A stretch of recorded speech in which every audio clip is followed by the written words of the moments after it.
Aloha, everybody, and welcome to what are we calling this? Alien Contact Organization? Yeah, let's do the wave. Or maybe it's the wave. The I don't know. Queen's Wave. Yeah, the Queen's wave. I'm Janet Kira Lessin with Bret Lueder and Theresa J. Thurman Morris. She's got a lot of names. She's Yes, Allied Commander. I like Uh, command too. yes, here we are. And so, All once right. again, we're doing our joint operation. And up until now, it was Aquarian Media and the Bret Lueder Show and TJ Morris ET. But Bret has a new concept, and we're gonna work on the logo. So we'll have this, and maybe we'll do an intro with it. Intro and Uh, outro. but Bret, Yeah. tell us about your new concept for the name of our show. Okay. Well, it's always great to be with you, wonderful ladies. TJ, we got another little. I don't know. I think it's you. It's like a walnut cracking noise going on. Just I don't know if anyone else hears that, or is it just me? Oh But, no, um, turn it but down. we got a concept with the three of us. TJ likes to call it the power of three, and Mhm. so I got to thinking, TJ's or Teresa, her name starts with T. Janet's name starts with J, and mine's with B. So then I start to think about those triangle craft that the U.S. government supposedly builds, the TR3B. So I switched the R with the J for Janet. So I was suggesting to call this the TJ3B triangle or the TJ3B show, and which T is for Teresa, J is for Janet, 3 is for the power of 3, and B is for Bret. I So like we're it. playing around with that idea. And I think that encompasses kind of everything we want to talk about. We want to talk about all things of UFO and ET. And for those, newcomers who only know the term UAP, we're going to be educating you on why that's, you know, anyway. So that's the concept for the You show. think? So I think technically this Don't is like bring in episode number music. 7, right? I think I was on the hot seat for 5. Then I missed last week for 6, or 2 weeks ago was 6. So I Yeah, think we this do. one's 7, something like that. I can go back and count it. Okay. Anyway, and then it ends up on all kinds of social networks. And where do you put this show, Brett? Do you put it up on? Right now I just put it up on Facebook, and Okay. I think I've shared it on my LinkedIn, Hmm. um, my Rumble and BitChute channels. I can put them there, but I need the actual file so I can upload it. You don't just post links on those Yeah, I platforms. sent you the files, so we'll Okay. do that off Okay. camera. We'll figure that out. So we're Okay. going to get it out to more places. Many places on YouTube. So Yeah, I'd like to get us on etalk.tv too. I right. would love that too. There's Yes.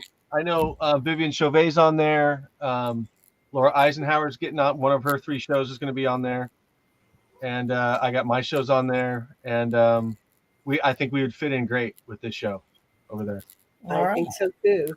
Well, Yeah. Teresa, what do you want to say? Are you done, Brett? I'm just going to. Yeah. Go ahead, please. I just want to welcome everybody that has the time or will take the time to listen to us 3 and being synergistically involved and happy about the history that we've all studied together as ufologists and actually alienologists, but we all have our own design as to what we've been the most interested in.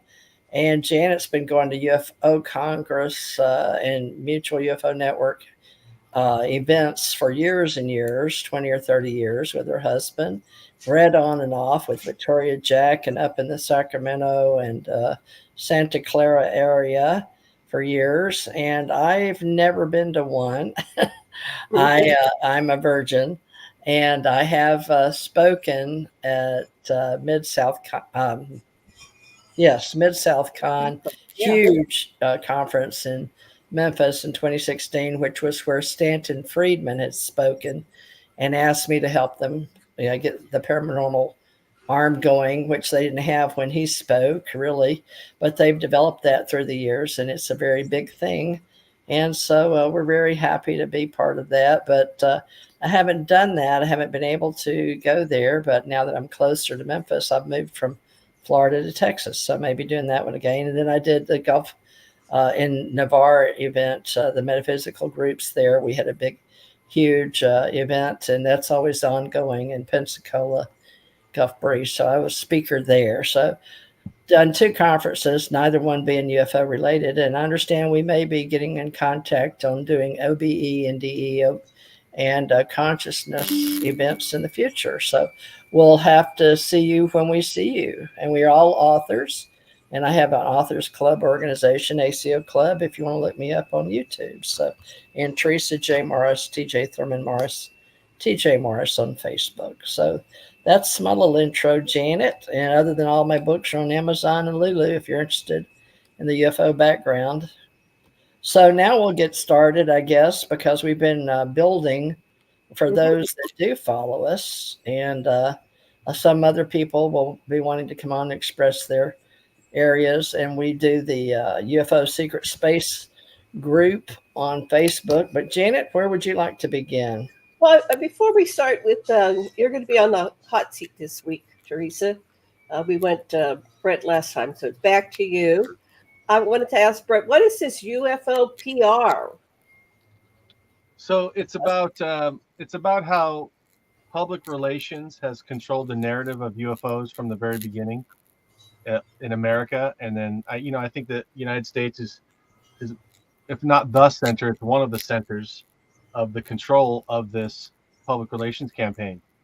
And I studied the Hollow Earth for years and years, and I started to realize when I was doing my interviews with Diane Robbins up in Mount Shasta, she's supposedly the ambassador to Telos, which is allegedly the city beneath Mount Shasta of ascended masters. And I started realizing that the themes and the topics that they were relaying, that Diane Robbins was relaying from these ascended masters, were being repeated over the years in many different Hollow Earth stories. And so I began, I'm a public relations major from Chico State. Actually, at one point in 1991, got to shake the hand of Eel Bernays, who's the father of public relations, and he's credited with synchronizing all the ages-old propaganda techniques into one coalesced discipline called public relations. He actually visited our school, so it's kind of like I feel like this was my path to do this. I discovered that the Hollow Earth narrative was repeating themes over and over thousands of years, and that's at least an advertising campaign. I thought, like on TV, where they repeat messages over and over, right? Same kind of thing. But then I began to realize, like, it took me a while to come to this conclusion that it's actually a public relations campaign. And so when I mentioned this to Diane Robbins, she said, yeah, they've been trying to wake humans up on the surface for thousands of years. And the time hasn't been right for various reasons, a battle between good and evil. They have to hold knowledge, supposedly, to keep it from the profane. But now is the time where they're going to start letting it out and waking people up. And so from that was the gateway into this theory. I began to realize that UFOs overlap with Hollow Earth stuff a lot. Oh, and yeah. that the Earth is actually one of the theories of the origin of UFOs. And so you got, Nicholas Roerich talking about silver dish-shaped craft leading him to Shambhala in his book Shambhala from the 1920s. You got, the Richard Sharp Shaver mysteries, one of my favorite stories of all time, talking about UFOs being from the Hollow Earth. Alfred K. Bender, UFOs and the Three Men, a famous book where he talks about UFOs coming from Antarctica, where the supposed aliens have an underground base there. Antarctica is a huge topic now. So there's many, many examples where the UFOs and the Hollow Earth thing cross over. And so then I expanded my main theory is that there's a structure to a public relations campaign. I put that on the left side of the page, and then I put the history of UFOs and the Hollow Earth on the right side of the page, and it matched up perfectly with all three phases of the public relations campaign. And so it led to my theory that really the certain occupants of UFOs and certain beings, certain cultures on the Hollow Earth or in the crustal, in the subterranean Earth, are gently trying to steer humanity towards ascension. And of course, there's opposing sides, from spirits all the way down to humans. There's the good and the bad. Let's just to simplify. You have angels and you have fallen angels, and you have good ETs and bad ETs, and all the way down, right? Good humans, bad humans, and so I saw this big picture of really the battle of of the winner of the global struggle for the control of human consciousness is the one that uses PR more effectively than the other. And so that's basically what the book's about. It's the first of a 3-part series, and it kind of interrupted the series I was in because I was so jazzed about this idea. So I'm rolling with it. So I have a couple things that you might want to investigate. First of all, Dr. Lessin has some insights to the Hollow Earth through the Anunnaki information. okay, I have some things to add because I've been there in wow. my ET travels, but I don't want to talk about that now. I don't want to. Okay. We'll Wait till do you're that on in the hot a future seat. show. Yeah. And then the name Thur is Thurl. It's a name associated with Hollow Earth. I have to look it up again, but I Okay. had it a while back. And it takes to the TJ and I have common ancestors that are THUR, and they have like the THURLE, all kinds of variations of Thur. Lueder, yes. It goes to a place in Ireland, which is where they say the entryway to Hyperborea. What's that? Hyperborea, yeah. Hyperborea is right off, and so they give a location, and so I went through my tree, looked up Thurl. I had the Lady Thurl of a certain place in Ireland, and they said that's the. Anyway, there's a connection.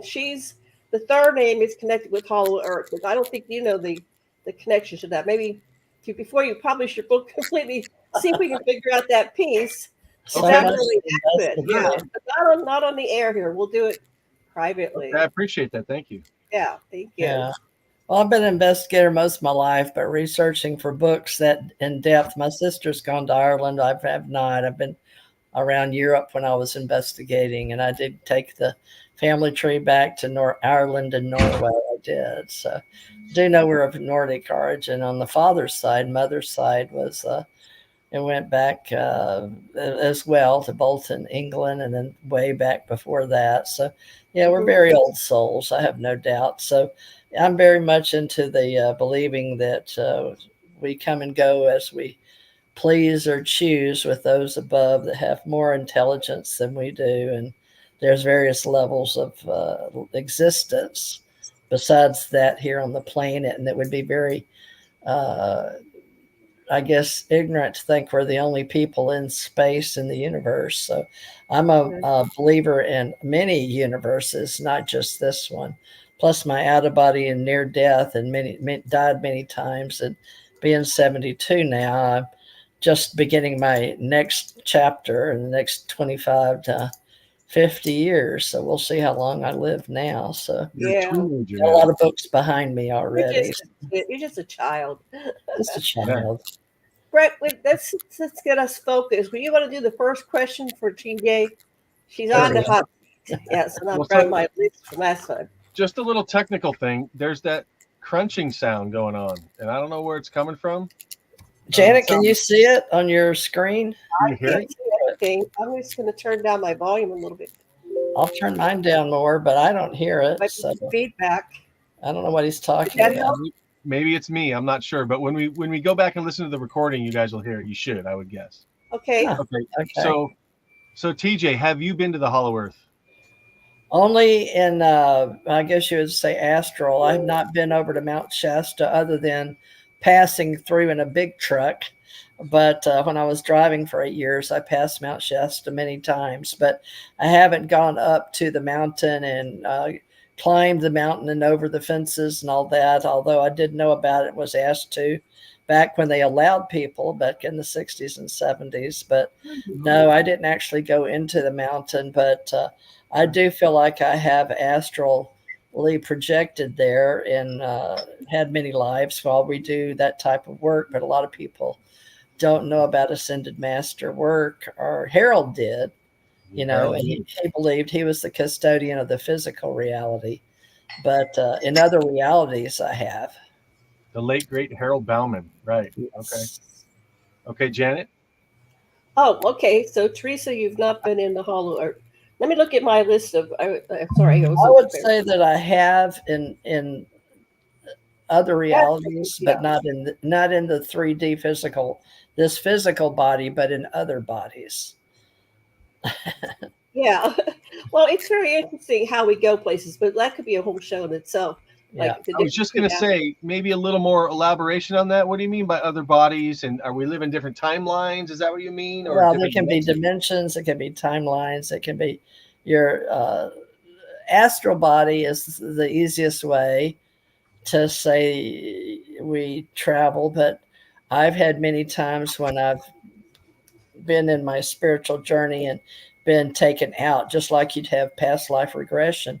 In Hawaii, when I was on my spiritual path, we had many times we would go out of body and I would take people up to the ships and then other people, but we would talk about different places and past and present. So uh, there's levels that we teach that, but I don't know that this is it's like conscious, subconscious, and superconscious.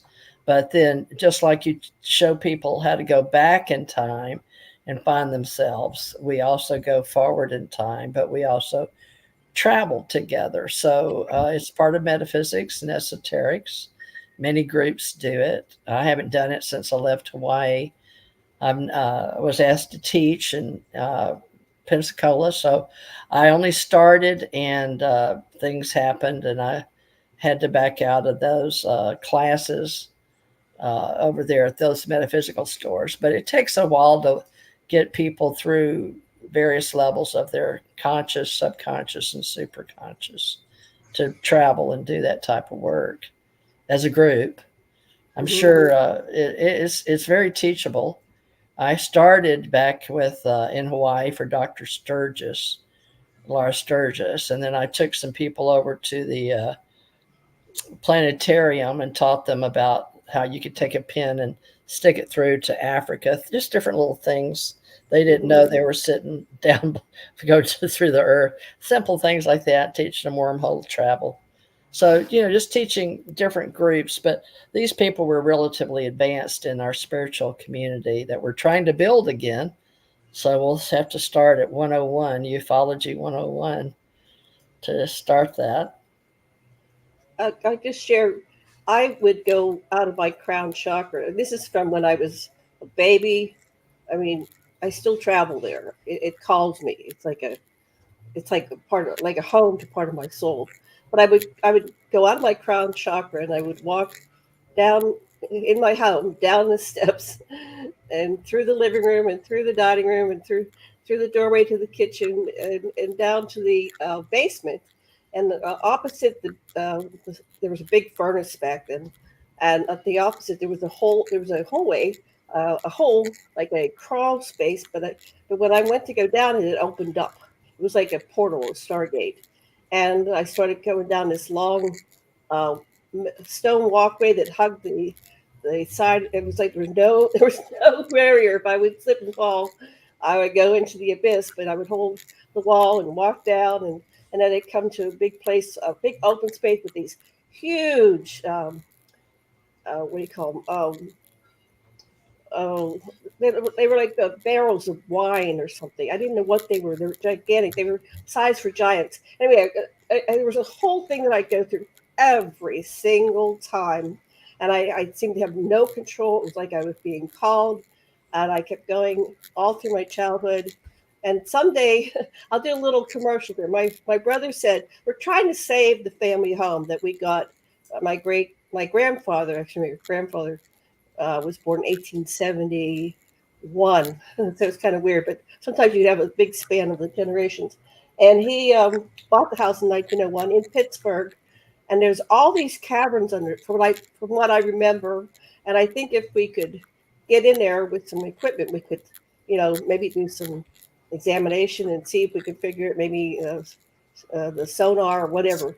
Um, but we're trying to save the homestead because it's in trouble because my sister has dementia. So my brother said, start a GoFundMe. So anyway, if anybody wants to help us, we're going to restore it. They're threatening to condemn it because it's in disrepair because my sister had dementia and she wasn't taking care of it. She wasn't taking care of taxes. We didn't know she had dementia. We always just thought she was goofy. She's my sister, right? But it was full-blown dementia. And so we're trying to save the house. So my brother said, well, ask for do a GoFundMe. So I'm not sure how to set it up, but if anybody wants to help us save this house, it's been in the family for 120 years or something. Because I think it's a Stargate portal, and I don't want it falling into the wrong hands.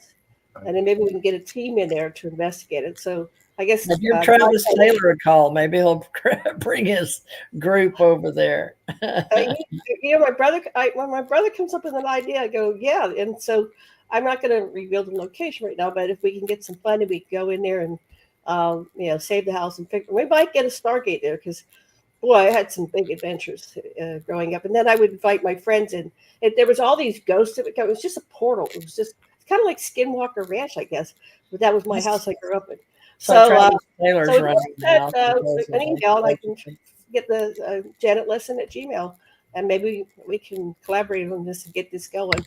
So I have one person that said they're interested, but my brother said, "Why wait? Start a GoFundMe because we're kind of under a crunch with the government trying to get it." So we don't want that to happen. Okay. It's a good infomercial. A fortune. I don't think it'll be a fortune. It's just back taxes. So yeah. But okay, question time now. Yes, back to questions. So we like to digress. It's 21 minutes into the show. Okay, so one of the areas that Theresa you like to talk about is when we were in Oahu. And so I arrived in Oahu in basically it was 2 days before Halloween. So I guess it was the 28th of October, 1993. And when I got there, I met Theresa's, all the organizations that she had created. I just went down to the bulletin boards and I found all your events that you were doing. And I didn't really meet Theresa to the point that we hung out, but we did some things together. And then years later, we met again because of the internet. So what drew you to that spiritual community in Hawaii? What got you started there? I hadn't got on a physical journey spiritually yet. I had gotten married and had children. And while I was in college, I was told I was going to go to Hawaii. So it was preordained. And when I got there, I discovered the Ascension. Go to Hawaii. I just went, who told you? Who told you you were going to One of the ladies that was instructing hula at the college there, she was instructing hula. But she just told me I was going to go. She just saw me and said she'd been waiting for me and told me what I was going to do. So that was very interesting. And I got sort of programmed to go there, but I went there through the Navy, Department of Navy and Office of Personnel Management, OPM. So I went there. And then once I was there, I had to get on my journey and went up the mountain there and with some very spiritual people. And we saw a portal open up and all kind of things. It was a lot of fun. And I just got very much into my learning and working with a lot of other people. It really takes more than one to be on a spiritual journey. I believe people can go in on their spiritual journeys, but there's so much magic out there when you have two or more present, or especially the power of three or more in a group. And that's what we were doing. And we built a lot of groups and some UFO groups. And, it was a lot of fun. So I did a lot of different things. And I guess that's what made me want to start the Ascension Center. And I didn't do it alone, of course. I had many other people that helped me. And we did that. And I just found the book today, the old book of doing psychic awakening classes in Hawaii. And it was a lot of fun. And I miss those times. It was a lot of fun. That's when I met you, Janet. Yes. So let me do a follow-up.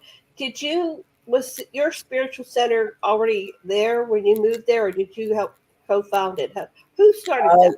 A lot of us were there. He was leaving and I was coming at a time when there was a big transition. So that's when I was starting the Ascension Center network. So people were jumping on board. Who's the he that was leaving? I don't know if we want to mention names now, but back in the day, you know who it was. We talk about him all the time. It was it was your spiritual, was it YSN back then at the, we met at Waikiki. And your spiritual center, yeah. Yeah, your spiritual center. Well, these were. I had Ascension Center, and he and I, we were all going to the same things, and so we all created one big spiritual community. And it was the same people going to those meetings and my meetings, but I was teaching things differently because we were working on the higher realms, and that's where we started Portal Stargate. Remember, Right. I was working Was for that the was okay? So these were the ministers of the church. So it was Arthur Pacheco and Reverend Higashidi. Richard Higashida. Yeah, Richard Higashidi. They were the ministers of the church, so they're public figures. And I know Arthur is now passed, and I don't know what happened to Richard Higashidi, but they were very. We had quite a few other people. It was a hoot because they always were channeling, bringing in Sir Arthur Conan Doyle and all kinds of stuff. Yeah. So anyway, I was curious. Various groups, more of the history of when it started and how it came about, because it was 89 to 93. I started 1989 with people synergistically involved, but I was in the process of just getting it really going in 93 and 94 when you came over.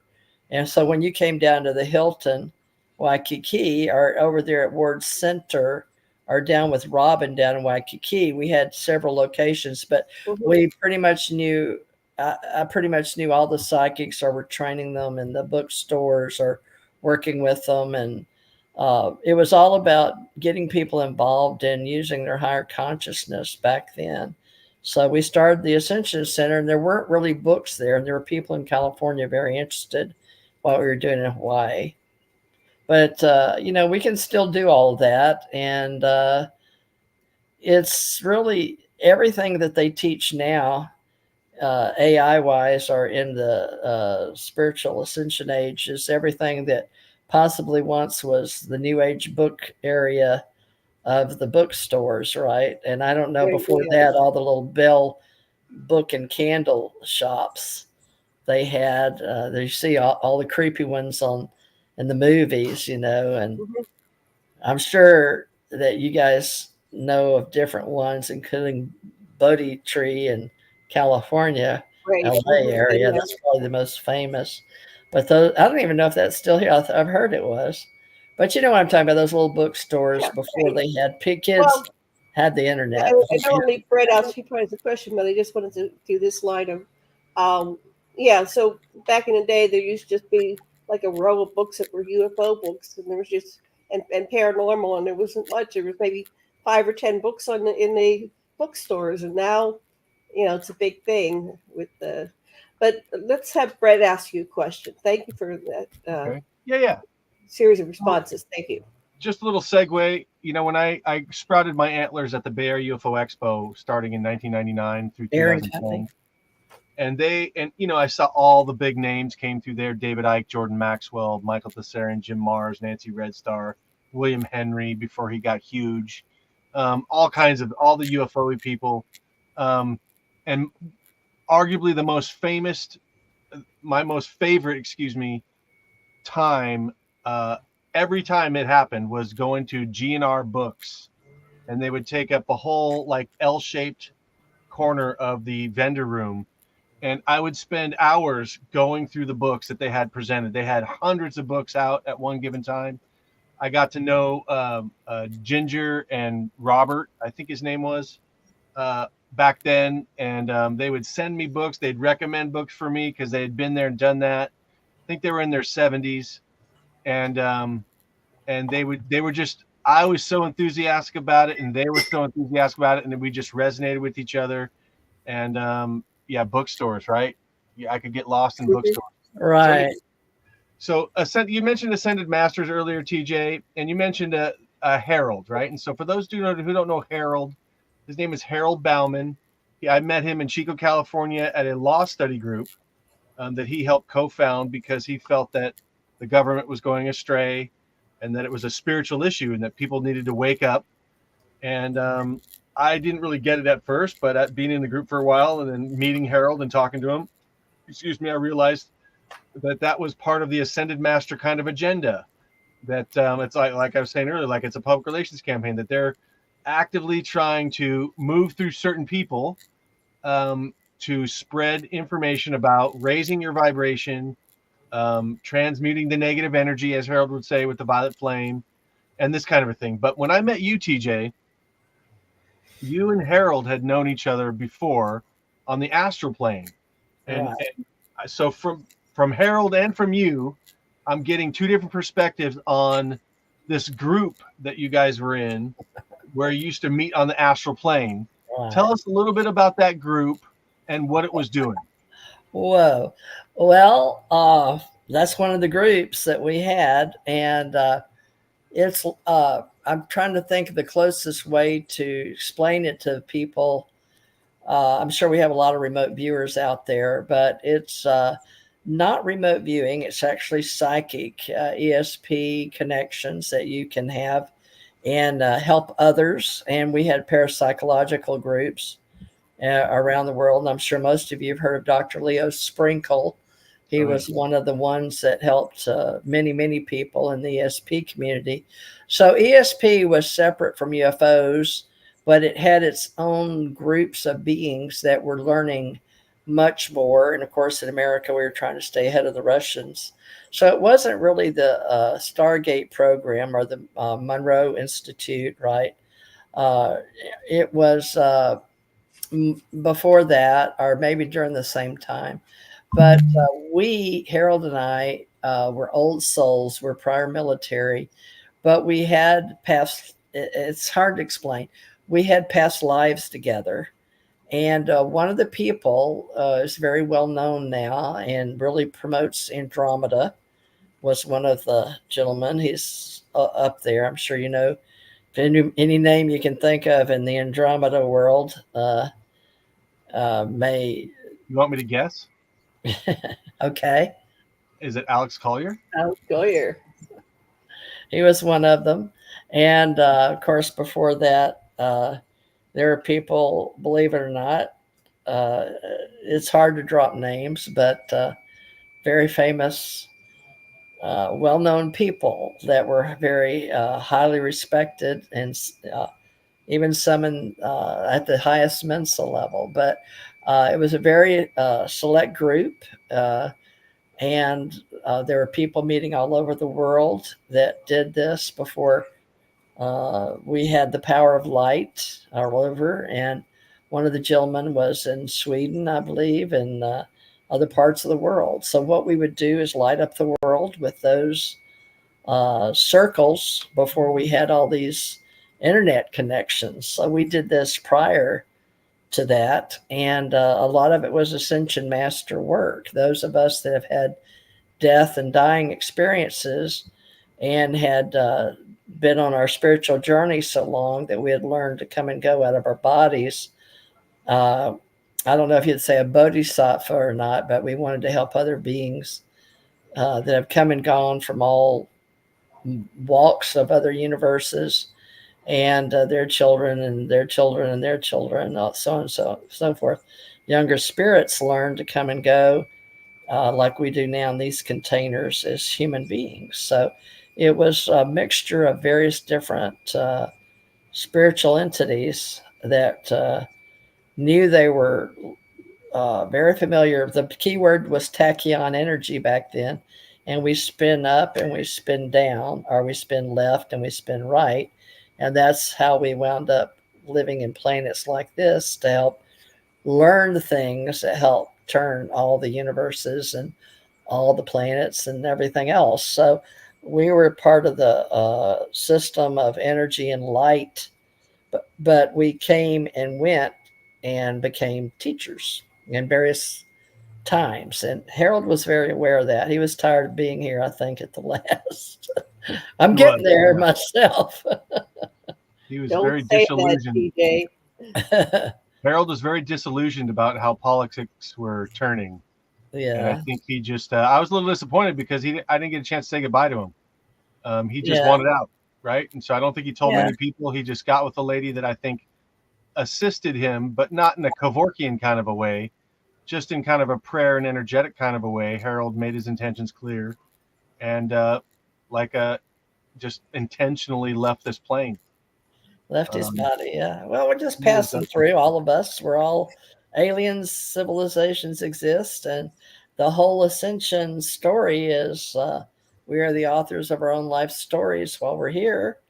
And those of us that come and go in various levels of existence Some of us know what levels we are, and some of us return, and some of us get off the wheel of life, and some of us just stay here until we get it right in this little universal atmosphere, I guess you'd say. So that's one thing science has been trying to prove all this time. But, even those of us that have come and gone and died and left their bodies, most of us are very familiar with spirituality and the God source.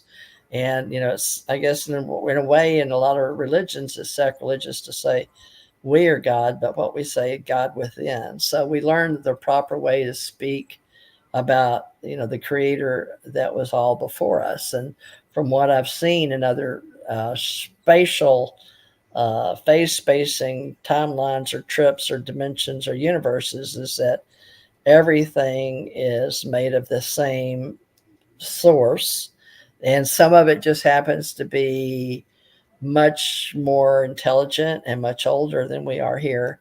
And we have various levels of existence coming through here. Now, I've met many people in other spaces and here on this planet and worked with them in various capacities of different mindsets and different languages and different ages up to 1500. Yeah, go ahead, Janet. Yeah, I wanted to pull this. What is you mentioned the Stargate program. Yeah. What is the Stargate program, or Portal Stargate, whatever you want to call it? And what was your role in it? What was my role that you understood? And how does that tie in with the Stargates and portals around Mars and the mothership there?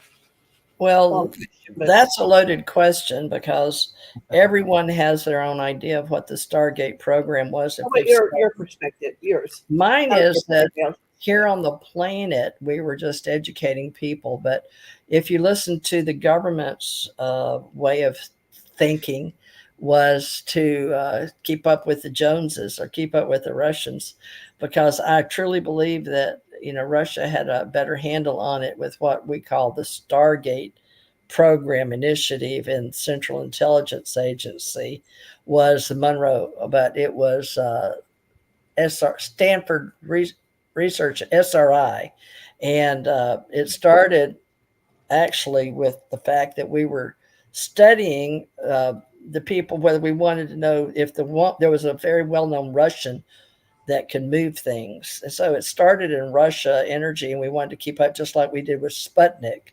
I was only 7 years old then, but my whole journey was always about what I could do, higher levels coming and going and dying and coming back in and being different levels of energy and studying and learning over again and how to communicate and all of that. So the history of the Stargate program actually is about intelligence, and if there was such levels outside and inside our body that we could communicate with, and a lot of it had to do with Nikola Tesla and Edison and all the energy and all of that through time.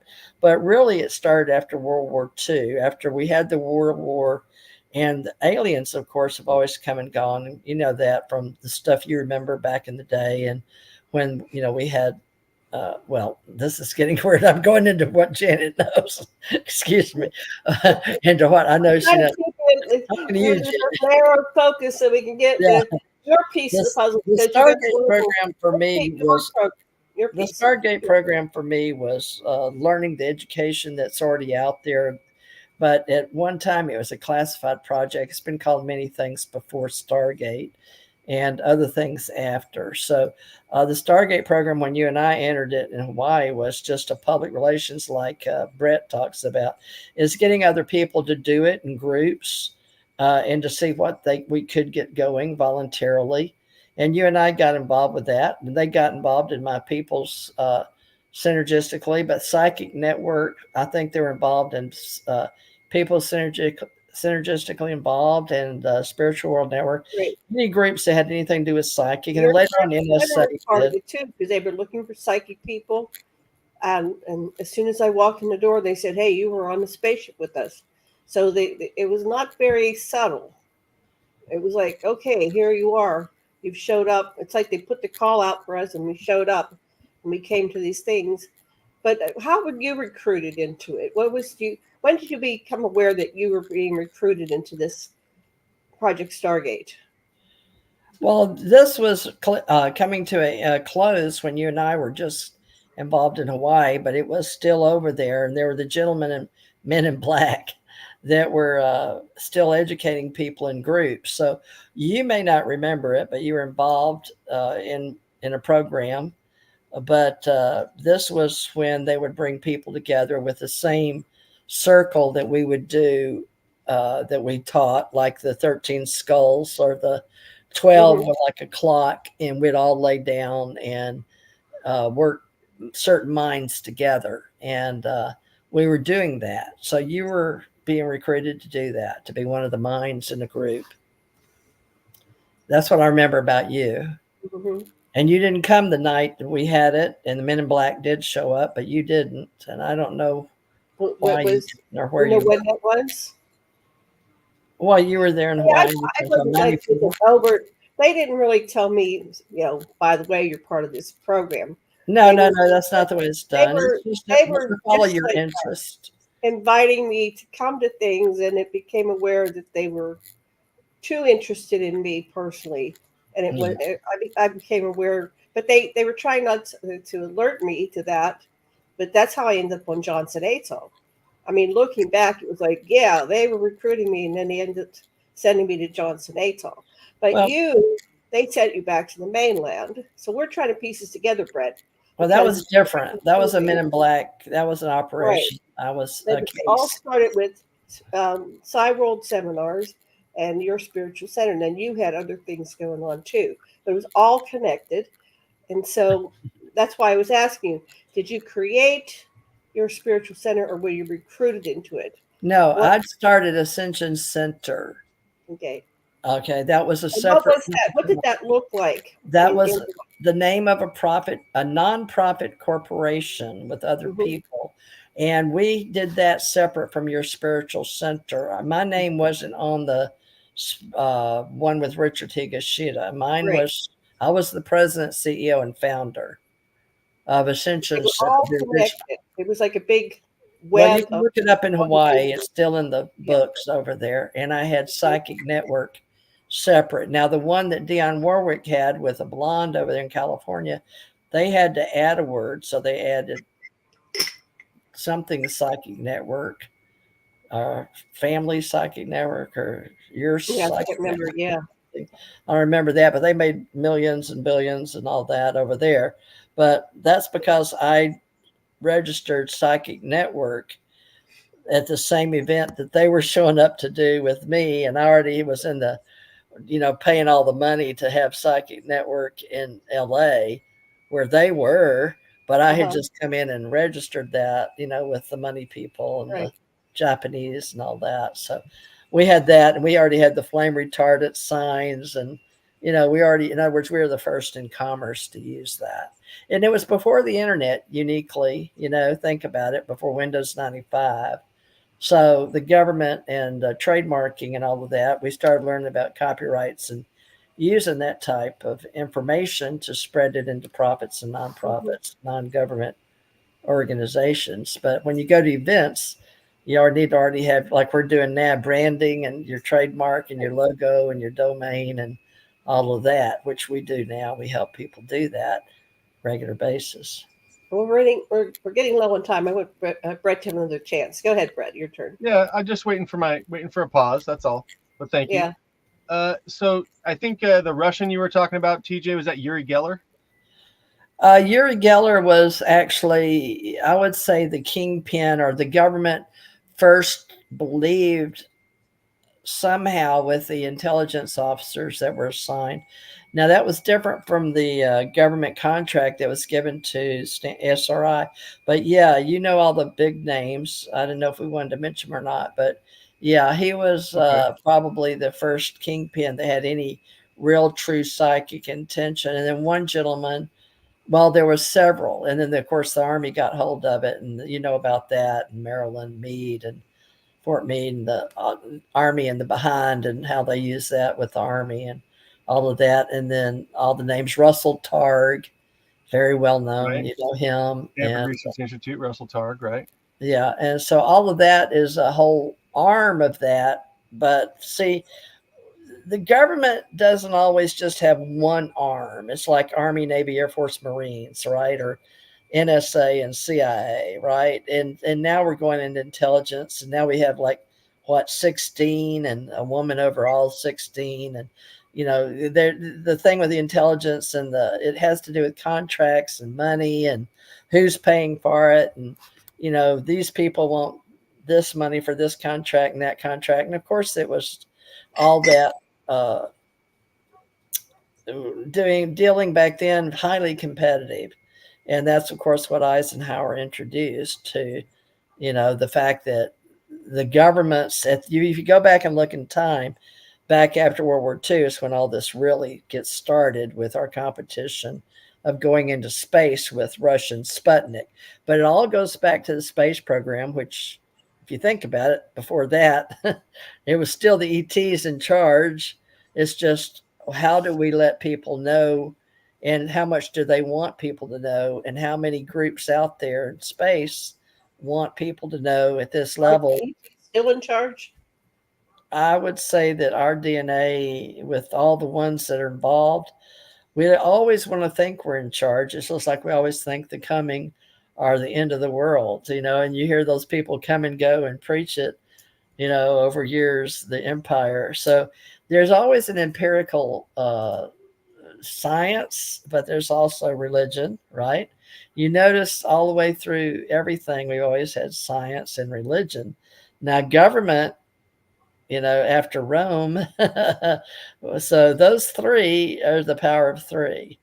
So I don't know that it's ever changed on this planet. But now off planet, that's a different story. So I've worked with people differently. So it depends on what group, you want to talk about off planet. But I worked with a group, Supreme Council, and how they manage things. And they chose to work with us in a different way. And they know that some of the aliens came and went that weren't supposed to abduct people. How They are they did. working with us? They were, well, those of us with the Allied Council, and I include us humans as that part, we, of course, want our species to stay alive and those on the planet, right? But we're off-worlders too. So those of us that are stuck here in gravity, that haven't learned how to, travel in and out of our containers for whatever reason, you learn your senses and all that, then you're here and you're sort of stuck here for X amount of time. And, you can say roughly 79 to 105 at this present time, but at one time it's 135. But, one time there was Methuselah, and you Right. can go on with those stories as to how long, but there are still those that live that long. So you could basically say it depends on your DNA and how, the species was programmed at the time. You know what I'm saying? Sort of like the telomeres. What's their plan for the Earth? Do they have any Same thing as always plan to been. help us, or are they just gonna hands off, or how's this work? Depends on how you look at your life. Is your cup half full or half empty? Some people will So say that there's never your those. perspective creates your reality. Is that what you're saying? Not necessarily. There's a lot involved with that. Your perception, your filters is the way we say conscious wise. But what is your energy projecting? And then, of course, you have the spin up and spin down. And then you have yourself, the left and right, and positive and negative poles in your nervous system to your mind and on out, But it's all relative because we're all just simply conscious energy or memories that go with us. And I say that from experience. That's strictly my opinion based on the experiences. So some people say I just had OBE or NDE, but all the education I've had in the spiritual community led me to believe the other ways. So that's why I believe in ascended masters and all that I studied. Of course, there's relatively a lot of channelers that channel all that now, and they're a lot younger than me. And, the old stories before Elizabeth Clare Prophet and her husband, I don't know, because you'll have to go back and look at the history of all that, because the stories through myths and legends have always been told. It just depends on what language and who was telling the truth are the legend or myth at the time. So we're running out of time. Bret, what's your question? Yeah, so I was just looking for clarification with the Uri Geller thing. That wasn't actually my question. Oh, I mean, TJ, right? Yeah. Go ahead. So, You got to reel her back in, Bret. Just So- we'll follow Sorry. up. Feel free you to know, at the follow same up. time, you got to let her go too. She's the matriarch, I guess, if you will, of the three of us. So anyway, so TJ, so you also mentioned Stanford Research Institute. You know, Alfred Weber. You mentioned. Oh, no! I didn't go to SRI.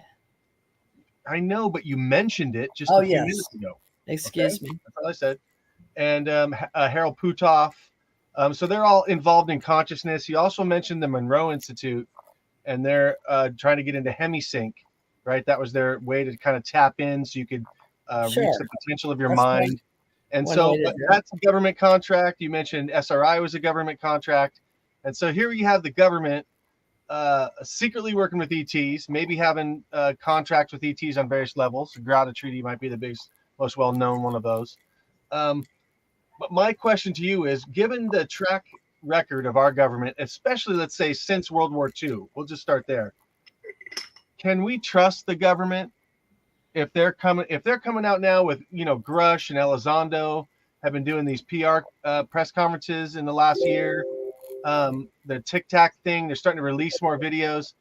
Can we trust this as a genuine, sincere effort to release information, or is this part of a timed release of information to kind of throw the public some bones to kind of buy them time to do what they're doing, kind of a thing? Well, the universe takes care of itself, but yeah, we always have influences like you do with public relations. All those people, you follow the money. Now, they may have an agenda or not. I don't know them personally, and I don't know if they're information, disinformation agents or not. So it depends, but I would say follow the money, because that's, as an investigator, I always had to follow the money. And you guys know, physically in this reality, in this world, in order to support myself, I was always an investigator, you know, our investigative reporter, journalist. So that was my cover. And, you know, so can we trust the government? The Constitution of the United States came at a really important time. And I believe as long as we hold on to that as a stronghold, those that believe in the Constitution of the United States of America, that we are still the stronghold for extraterrestrial involvement. But globally, it is a universal nature. It's just, do you accept nature's God or the universal God, or, you know, who is your God is like saying, who is your nation? But yes, in the matter of speaking, there are always two. You know, it's like the black hats and the white hats. So, you know, we have those. I think what we need to look at are those when Eisenhower tried to tell us what we were working with. And, you know, Reagan was going to, well, Kennedy was going to bring it forth. Carter was going to bring it forth. You know, every president, but it looked like Harold Walker Bush got hold of it and wasn't going to let go of the bone, right? He got hold of it, and that's where I think in that era is when it started going really government contracts, the military-industrial complex handing out government contracts, and I worked in government contracts. I worked at Navy Regional Finance Center in Waukegan, right outside of Great Lakes, for a period of time as part of my training. So I understand, you know, how we do it, and the government contracts are very important. And our United States really depends on government contracts, including import, export, trade, commerce with other countries. So globally, you know, we depend on gross products and how we're going to take care of feed everybody. But the big essential thing is there is a universal time for everything. And every country involved has somehow been involved since World War II with our government and the people that financed our country when it was needed. And since then, things have changed. So I would say that we are going for ascension. We're going to be leveling up to a higher standard of how we handle the government and all governments. And that will raise, just like we're raising consciousness with the church, the state, power of religion, power of Rome, power of government. So all of that's changing, but it always has. And so as we level up as a human race, that's doesn't matter red, yellow, black, white, brown, purple, green, light blue, purple, flying purple people eaters, we're all advancing. And so that's the key to the ascension, right? And that's the magic. So the more people you get like the three of us working together, the faster this is going to take off. But so many people have tried to have these power of light or light. And even Janet, a gentleman out of your house, after you started the Stargate to the cosmos, started a group of people trending together and sending out universal light and prayers and energy. That's the whole key to advancing the entire globe. Right. And So people know that, like the right. people buying up This is the final question. So Michael Lee Hill just said that Marduk told him that by 2027 we will have disclosure. When do you think we're going to have disclosure? And what We've does that always had disclosure. It's just But I mean, packaged. we're talking about like really obvious that aliens are here and they're walking among us and they talk to us. They already do. Have much music, but they're open about it. They're not having, this facade, and they're not open about it to average people. Brad, help me here. I was just going to say I didn't comment on this. The people that look to the government for answers are the only ones that are stuck with this. So this is why I asked TJ, but can we trust the government? Personally, I don't think we can, given their track record. Now maybe Who is the government? We have to restructure government of this planet. Brad, who's the real government? Who's really running the show? Who, that's a great question. I remember interviewing Wendell Stevens, and he was saying that at one point they thought the ETs thought Gorbachev was going to be the one guy that would speak for all of the earth, and that he was apparently being groomed for that at one point. But that falls through, right? So who represents the earth? It's the governments or the secret society families that originally made contracts with different species. That's how the ETs look at it. It's all by contract. Everything's contract, spiritual or earthly. Everything's contracts. And so when you're looking at disclosure, I kind of agree with TJ in the sense that it's been going on all the time. Right. So if you're paying attention, you don't need the government to tell you something that you already know. And so really the government's unwillingness to release, or like I was saying to TJ a few minutes ago, is this a timed release, slow, because maybe at the Brookings Institute produced a report that said people would panic, right? Or the War of the Worlds with Orson Welles, right? The test supposedly people will panic, they're not ready for this. Well, those people aren't, but there's many of us that are. And so they're spoon-fed. I don't care what the does or does about this. I believe it's a public relations effort globally, and it always has been, because think of Jesus, all the levels that have come before and after Jesus, and he's still, the one that showed us how to 40 days, and he rose, and there was some witnesses, and he rose and went on up, right? He showed us the way, how to do it. And it just depends on if you were there or not, or if you've heard the stories and if you believe. So now with the next eclipse happening, April 6th, is it? Well, April 8th, I think it's 6th or 8th, isn't it? I don't even know. But my sister mentioned it today. A lot of people looking forward to that as a sign and graduation for us in this millennium and in this thousands of years on the planet. But it is more extraterrestrial. More extraterrestrial. The whole thing about the transfiguration on the mound and the ascension, he rose up. Was he going into a spaceship? Or was he just ascending into the other level that we all are? Right. So what do you think, though? What do you personally think, Brett? Where was Jesus going when he ascended? I know there's a whole huge crossover between ETs and Jesus through the Ascended Masters. Right. And because the Ascended Masters students see Jesus as one of the Ascended Masters, and then the Ascended Masters themselves use UFOs. So the idea is that Jesus is really Sananda, who commands this giant spaceship, and he's just one in the pantheon of ascended masters. That could be true. Honestly, I don't really know. There's so many different traditions on Earth to study. I've studied many of them. I had experiences calling on the name of Jesus myself. So despite the contradictions, like the letter J wasn't even around when Jesus was supposedly on Earth, there's still magic in that name. And so that's where I go for. When I have trouble, I call on the big guy and ask him for help. I've had some certain experiences. We could do another whole show just on the stuff I've We'll experienced. do the show. How's that? But yeah, so you know, it is what it is. We humans in mass, when you get into big groups, the mentality lowers, right? Individuals really high. You get into masses, it tends to lower the bar, right? And so here we are. Well, we tend to show up in places to raise the bar. Some of us. Okay, so that's what we're trying to do, right?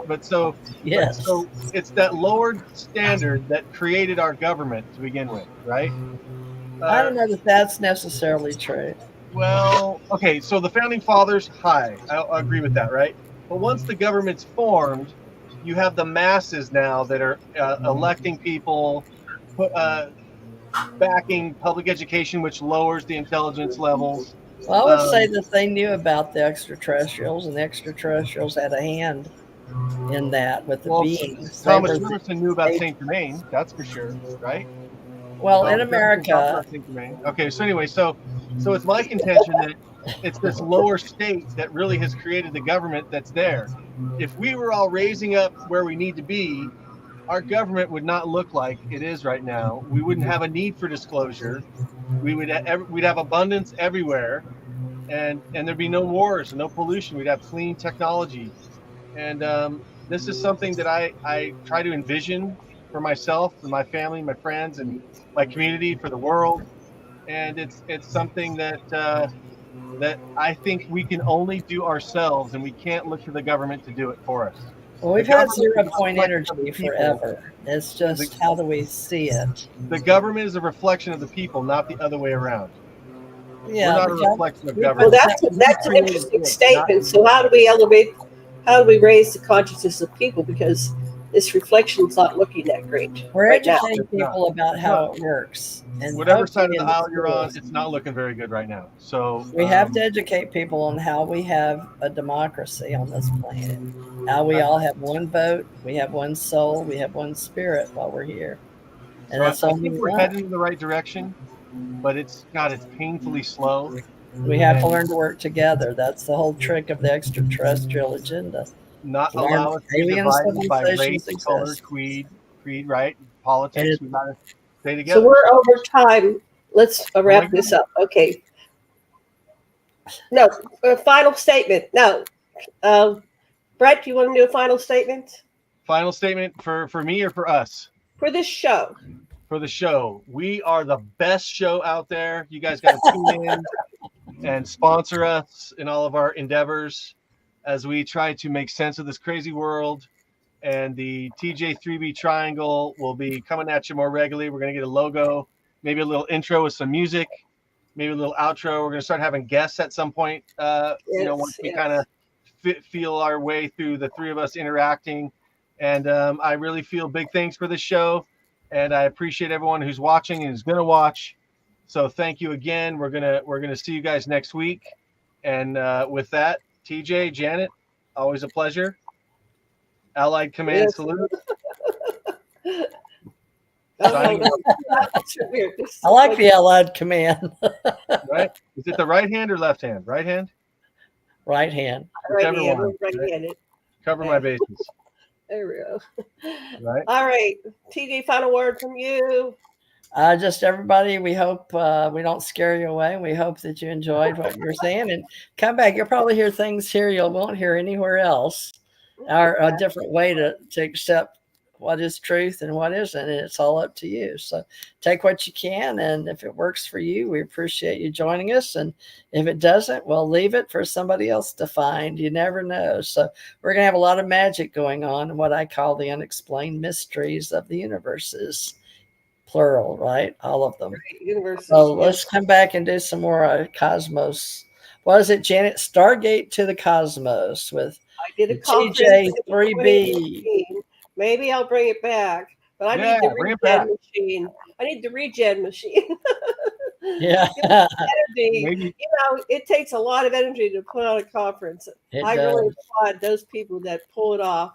yeah. But besides just the money, the energy you need to the same, because you I don't heard there's something going on in Maybe Vegas. that is your so- regeneration machine. You just need Huh? to do it, and in the process, That's you're going to true, generate that's a bunch of energy. Yeah. I'm Because So we all there's a got to lot be of creative, people. right? We're There's a here to lot of create and people live. doing it. we're doing it. So Yeah, a I'll lot of wrap this people up. out I there want to doing thank it. everybody. We tend to go on and on and on. Imagine Right. when we get together, we're not going to shut up. So Namaste. thank you. Yes, we will see you again next week. And much love and Is it this blessings. way? Aloha. Much I love. can't. This one. Yeah. Little Something I'm like down that. too low. All right. Just all live long and prosper. Yes. Take prosper. Can I care. do it with both hands? Much love and There it blessings. is. It's hard to do it with both hands. Aloha. All And right. stream. Goodbye. All right. Talk to y'all next week. Talk Thanks. to you later.